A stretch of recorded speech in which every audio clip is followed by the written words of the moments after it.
Before the days of battle passes and microtransactions, companies used to make really good games, such as in 1996 when Capcom produced Resident Evil. Now, from its inception, it was a fucking banger. It had a cult following, and it was one of the most influential game series of all time.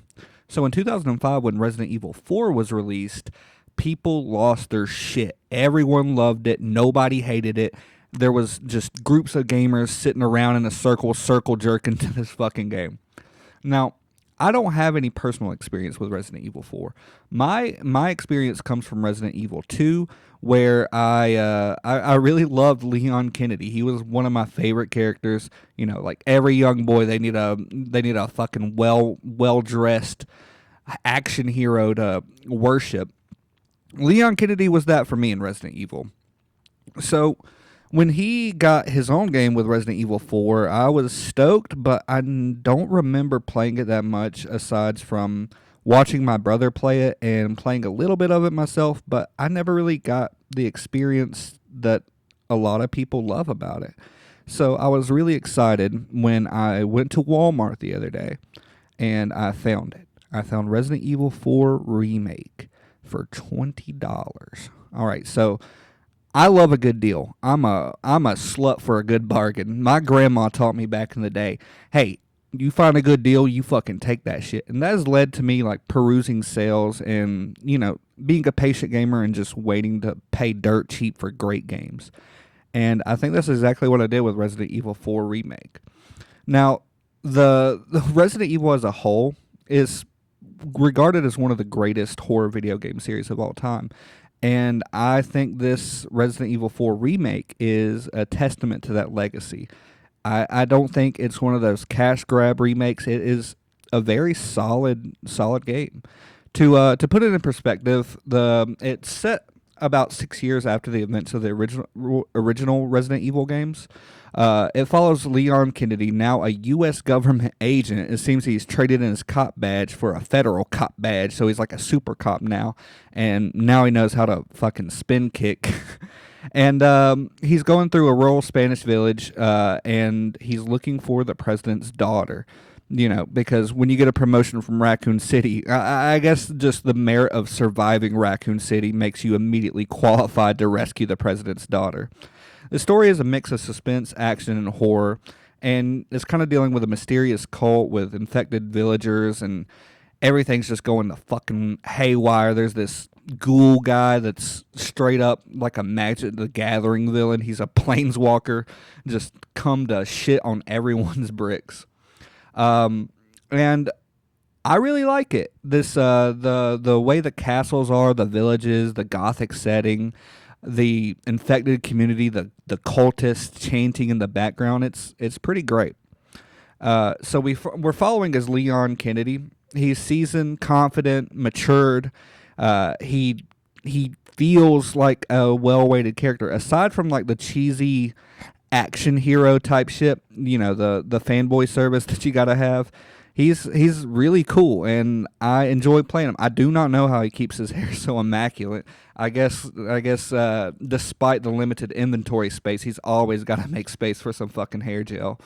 And then you have Ashley Graham. I haven't experienced much with her. I'm about at chapter 5, where you actually start to interact with Ashley. I'm really hoping that there's no escort missions or that she can die, because like I'm having enough trouble right now trying to take care of myself just without having to babysit the fucking president's daughter and making sure that she doesn't die. But as far as the combat goes, it kind of keeps that over the shoulder type perspective, and it has really nice controls. It does feel a little bit sluggish, like you have to take time with your shots, because if you just spray and pray, you're going to be wasting ammo. But it's a nice incentive to like slow down and just take your time with the combat. It feels good. The pistol is my favorite weapon, which coming from Dead Space, the cutter was always my favorite. Like I'm a big fan. I'm a handgun guy. I like to get handy with my guns. I'm a handy gun, and It does have a bit of type of stealth and strategy in the way that they make the maps. It's very important to know your positioning and know how to get out of a situation quick. You can end up booby trapping yourself, I guess, and kind of like cornering yourself off. And the enemies are kind of smart. They will lay traps for you and it's very frustrating when you're being chased by 15 plus dudes and you're all of a sudden you got your fucking boot in a goddamn bear trap. It sucks, but it makes you think. It makes you pay attention. This requires a little bit of critical thinking. It has a bit of resource management, which that's that's probably the source of most of my anxiety when playing Resident Evil 4 is the resource management. It seems like I get so concerned over healing items, over bullets, and it's just constantly stressful because I feel like I can fight my way out of anything. But the fact of the matter is, when I've got 4 bullets and I got 15 Spaniards looking at me like I just fucking stole their gold, I I'm not having a good time. My heart palpitation gets up, but it's that intenseness, that feeling that's really drawing me to it. I complain about it when I play it. But the fact of the matter is, like, that's what makes this game fun. It makes it interesting. It makes it to where you have to think, and that's a perk. That's a perk with games these days, is games that make you think. About the visuals though, the visuals look really good. They have complete modern remake, and so everything is visceral. It's gory. It showcases highly detailed character models, environments, atmospheric lighting. The ray tracing is nice. The village looks good. The forest, the castle, it all looks remarkably lifelike, and it's something that would be someone's wet dream back in 2005 when this game dropped. If you took a PS5 today and you took it to 2005 and you put in Resident Evil 4 Remake and you showed the number one Resident Evil fan in the world, he would instantly cream his pants. 100% instantly. It looks really good. The environment design, it's detailed. It's tense. It feels desolate. It feels like hope is lost. I like it. The way that the enemies are designed, the infected villagers, the cultist, it looks good. Now the giant, it's scary, and I haven't experienced everything so far, but I'm interested to see what else can come at me. It's disgusting. You know what you think is a regular enemy, when you gun them down, they'll pop back up as something totally different if you don't take care of them soon enough. So it really puts that pressure on you to finish off your enemies. The sound design is honestly peak. The noises that you hear, it's something that will weird you out, creep you out, and you never know what's going on around a corner. You can hear things going on, but you don't exactly see it. So you know to expect something, but it's hard to tell what. And I think that's part of the fun of it, is guessing, what the fuck is making that noise. The environmental sounds, it reacts to players' actions, and it just feels good to play. The voice acting now it does feel a little bit cheesy. Leon, he has some very action oriented cheesy dialogue, and that's okay. I expected that because Resident Evil is a cheesy action game at its heart. I think horror kind of comes second in Resident Evil 4, especially the the older one. In the newer one though, it does have that aspect of horror, but the action mechanics, you can definitely see where Resident Evil was pivoting into that. It's not as prevalent like it is in 5 and 6, where it's like instantaneously just shot into a fucking action movie. But it's a good balance of both. The music is great. It makes you feel like that atmosphere that they want. It makes you feel it. The music, I like it. It's something that I wouldn't listen to personally, like while I'm not playing the game, but it's very nice to just hear it at certain points in the game. It just makes it feel great. It emphasizes the emotion of what's going on, and the sound design. I just like it. Now, with the horror elements, the remake successfully balances intense action sequences and moments of pure survival horror. There is some great action sequences, like on the lake. I was just having a blast fighting fucking Godzilla or the Loch Ness monster, whatever the fuck that was. It was a great time. But there's also moments to where, it feels like if you make one wrong move, if you make a sound, everything's going to come crashing down and you're going to be in a panic mode. And I like that.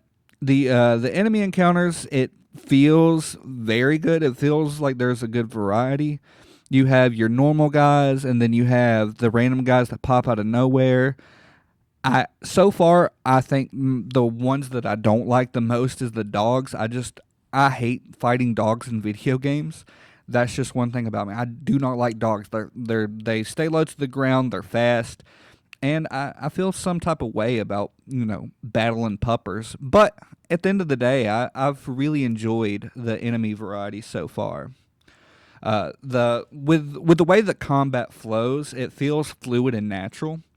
You have to take your time and do melee counter stealth mechanics, and it has a really dynamic experience between the two, because the difficulty, it's I think it's well balanced. I'm playing on normal. I know there's some people that like to play on an easier mode, and some people like to play on a harder mode, and that's perfectly fine. I think normal is a great difficulty, though, if you want a very nice blend of challenge, but also don't want to be constantly overwhelmed all the time.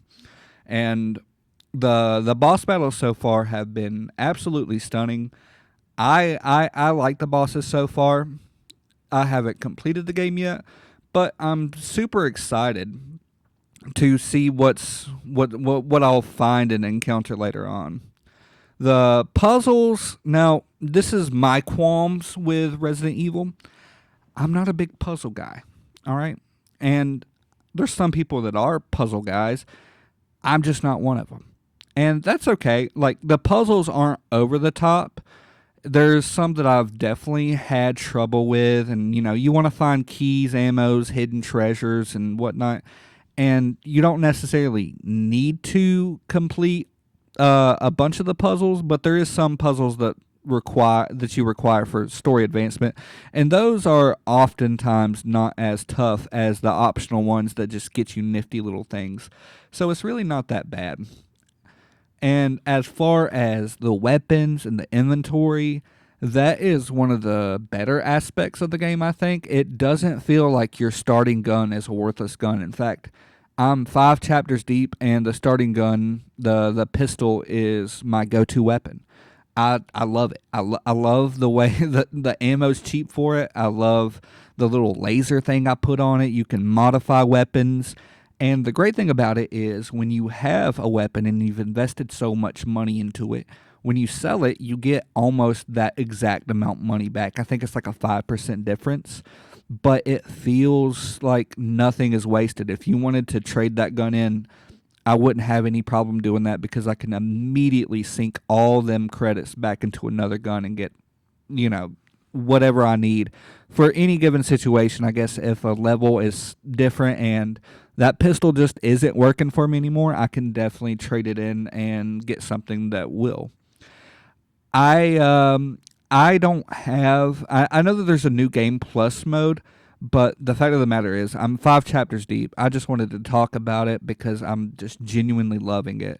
And if you can get this game for $20 at Walmart, I think it's a great deal. I think if you can find it on sale for under $30, I don't think I would be disappointed if I paid full price for this game.